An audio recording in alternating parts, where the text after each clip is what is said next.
Hi guys, ಎಲ್ಲರಿಗೂ ನಮಸ್ಕಾರ. ಹೇಗಿದ್ದೀರಾ? ಬಹಳ ದಿನಗಳ ನಂತರ ನಿಮ್ಮ ಭೇಟಿ. ಒಂದಷ್ಟು ಕೆಲವು ವಾರಗಳಿಂದ ಸೋಷಿಯಲ್ ಮೀಡಿಯಾದಲ್ಲಿ ಚರ್ಚೆ ಆಗ್ತಿದೆ. ಅದು ನಮ್ಮ ರಾಜ್ಯದ ಒಂದು ಕ್ಷೇತ್ರದ ಬಗ್ಗೆ ವಿರೋಧವಾಗಿ ಕೆಲವೊಂದಷ್ಟು ಬೇವರ್ಸಿಗಳು ಮಾತಾಡ್ತಿದ್ದಾರೆ. ಆ ವಿಚಾರದ ಬಗ್ಗೆ ನಾನು ಮಾತಾಡೋಕ್ಕೆ ಹೋಗೋದಿಲ್ಲ, ಯಾಕಂದರೆ ನಾನು ಅಷ್ಟೊಂದು ಬುದ್ಧಿಜೀವಿ ಅಲ್ಲ. ಆದರೆ ಇವರು ನಮ್ಮ ಕ್ಷೇತ್ರದ ಬಗ್ಗೆ ಅಪಪ್ರಚಾರ ಮಾಡಿರೋದನ್ನ ನಾನು ಖಂಡಿಸ್ತೀನಿ. ರಾಜ್ಯ ಸರ್ಕಾರಕ್ಕೆ ಕೇಳ್ಕೊತಿದ್ದೀನಿ, ನಿಮ್ಮ ಪರವಾಗೂ ಮತ್ತು ಚಾನಲ್ ಪರವಾಗೂ ಈ ಕಳ್ಚೋದ್ರಿಗಳು ಯಾರಿದ್ದಾರೆ ಅವ್ರಿಗೆಲ್ಲ ಖಂಡಿತವಾಗ್ಲೂ ತಕ್ಕಂತಹ ಶಿಕ್ಷೆ ಆಗಲೇಬೇಕೆಂದು.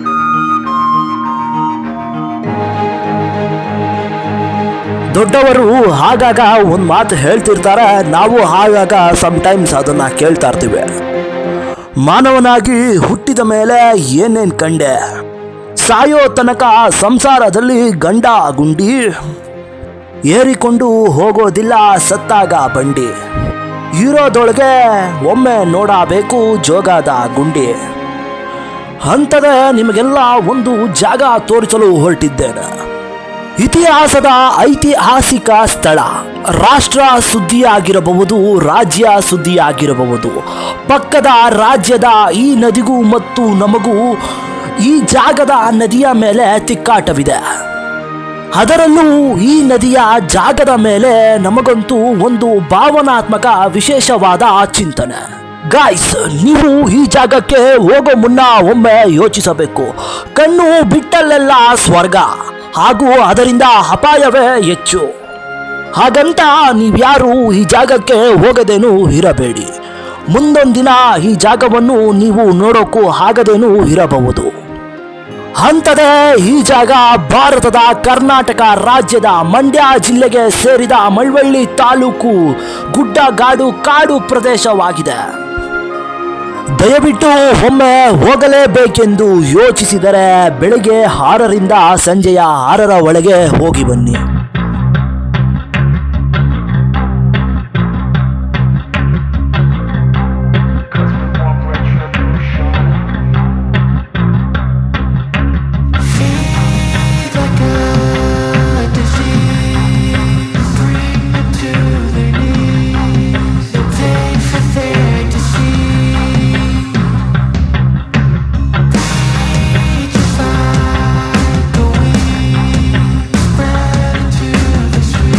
ನಿಮಗೆಲ್ಲ ಹಿಂದೆನೇ ನಾ ಹೇಳಿದ್ದೀನಿ, ಮುತ್ತತ್ತಿ ಒಂದು ಭವ್ಯವಾದ ದಟ್ಟವಾದ ಕಾಡು ಅರಣ್ಯ ಅಂತ.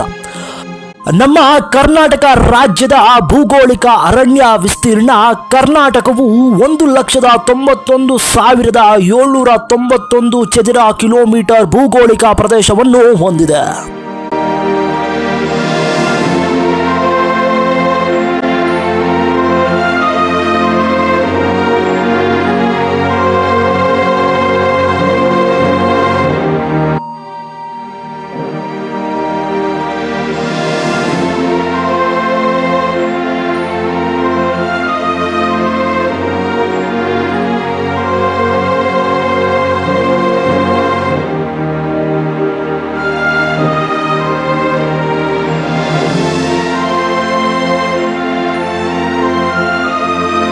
ನೀವು ಇಷ್ಟೊತ್ತು ಗಂಟ ನೀವೇನು ನೋಡ್ತಿದ್ರಿ ಮುತ್ತತ್ತಿಯ ಭವ್ಯವಾದ ಅರಣ್ಯ ಪ್ರದೇಶ.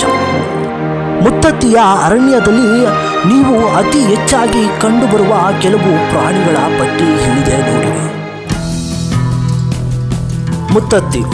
ಮುತ್ತತ್ತಿ ಅರಣ್ಯದಲ್ಲಿ ಹುಲಿಗಳಿವೆ, ಆದರೆ ಅವುಗಳನ್ನು ನೋಡುವುದು ಅಪರೂಪ. ಚಿರತೆಯೂ ಸಹ ಮುತ್ತತ್ತಿಯಲ್ಲಿ ಅರಣ್ಯದಲ್ಲಿ ವಾಸಿಸುತ್ತವೆ. ಕರಡಿಯೂ ಸಹ ಈ ಅರಣ್ಯದಲ್ಲಿ ಕಂಡುಬರುತ್ತದೆ. ಕಾಡೆಮ್ಮೆಗಳು ಮುತ್ತತ್ತಿಯ ಅರಣ್ಯದ ಪ್ರಮುಖ ಪ್ರಾಣಿಗಳಲ್ಲಿ ಒಂದಾಗಿದೆ. ಕಾಡಂದಿಗಳು ಸಾಮಾನ್ಯವಾಗಿ ಕಂಡುಬರುತ್ತದೆ. ಅಳಿಲು, ವಿವಿಧ ರೀತಿಯ ಅಳಿಲುಗಳನ್ನು ನೀವು ಇಲ್ಲಿ ನೋಡಬಹುದು.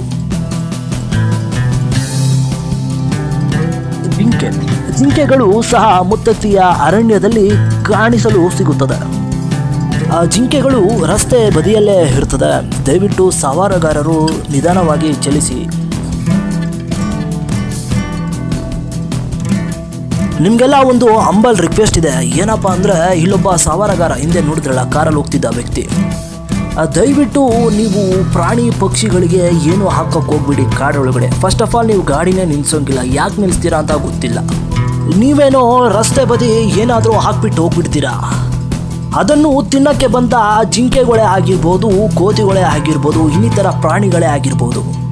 ಇನ್ನೊಬ್ಬ ರ್ಯಾಶ್ ಡ್ರೈವಿಂಗಲ್ಲಿ ಬರ್ತಿರ್ತಾನೆ, ತುಂಬ ಸ್ಪೀಡಾಗಿ ಕಂಟ್ರೋಲ್ ಮಾಡೋಕ್ಕಾಗದೆ ಅದಕ್ಕೆ ಹಿಟ್ ಮಾಡಿದ್ರು ಆಯಿತು, ಗುದ್ದಿದ್ರೆ ಗುದ್ದ. ಆ ಪ್ರಾಣಿ ಪಕ್ಷಿಗಳಿಗೆ ಯಾರು ಜವಾಬ್ದಾರಿ ತಗೋತಾರೆ? ಅಷ್ಟು ಮೀರಿ ನೀವು ಹಾಕಬೇಕು ಅಂತಾನೆ ಇದ್ರೆ ಅದಕ್ಕೆ ಅಂತಾನೆ ನಿಗದಿತವಾದ ಸ್ಥಳ ಇರುತ್ತೆ. ದಯವಿಟ್ಟು ಅಲ್ಲೋಗಿ ತಗೊಂಡಾಕಿ.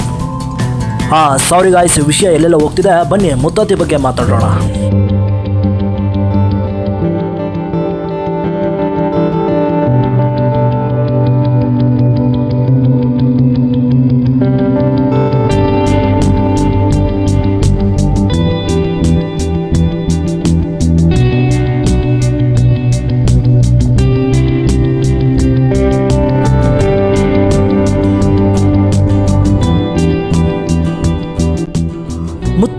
ಮುತ್ತತ್ತಿಯಲ್ಲಿ ಹರಿಯುವ ಕಾವೇರಿ ನದಿಯ ದಡದಲ್ಲಿರುವ ಒಂದು ಪವಿತ್ರವಾದ ಸ್ಥಳವಾಗಿದೆ. ಇದು ದಟ್ಟವಾದ ಕಾಡಿನಿಂದ ಆವೃತವಾಗಿದೆ. ಇದೇ ಕಾವೇರಿ ವನ್ಯ ಜೀವಿಗಳ ಅಭಯಾರಣ್ಯದ ನೆಲೆಯಾಗಿದೆ. ಕಾವೇರಿ ಇದನ್ನು ದಕ್ಷಿಣದ ಗಂಗೆ ಎಂದೇ ಕರೆಯುತ್ತಾರೆ. ಇದು ಸುಮಾರು 804 ಕಿಲೋಮೀಟರ್ ಉದ್ದ ಇದೆ. ಕರ್ನಾಟಕದಲ್ಲಿ 320 ಕಿಲೋಮೀಟರ್ ಹರಿಯುತ್ತದೆ. ಇದು ಕೊಡಗು ಜಿಲ್ಲೆಯ ಬ್ರಹ್ಮಗಿರಿ ಪರ್ವತದ ತಲಕಾವೇರಿಯಲ್ಲಿ ಉಗಮವಾಗುತ್ತದೆ ಹಾಗೂ ಕಾವೇರಿ ಪಟ್ಟಣಂ ಎಂಬಲ್ಲಿ ಬಂಗಾಳ ಕೊಲ್ಲಿಯಲ್ಲಿ ಸೇರುತ್ತದೆ. ಇಷ್ಟು ದೊಡ್ಡ ಕಾವೇರಿ ನದಿ ಹರಿಬೇಕಂದ್ರೆ ಇದಕ್ಕೊಂದು ಉಪನದಿ ಇರಲೇಬೇಕಾಗಿರ್ತದೆ. ಉಪನದಿಗಳು ನೋಡಿ ಹೀಗಿವೆ: ಹೇಮಾವತಿ, ಹಾರಂಗಿ, ಲೋಕಪಾವನಿ, ಶಿಂಷ, ಲಕ್ಷ್ಮಣ ತೀರ್ಥ, ಕಪಿಲ, ಸುಮರ್ಣಾವತಿ, ಭವಾನಿ ಮತ್ತು ಅಮರಾವತಿ. ಕಾವೇರಿ ನದಿ ಹರಿಯುವ ಪ್ರಮುಖ ನಗರಗಳು: ಮೈಸೂರು, ಶ್ರೀರಂಗಪಟ್ಟಣ, ತಂಜಾವೂರು.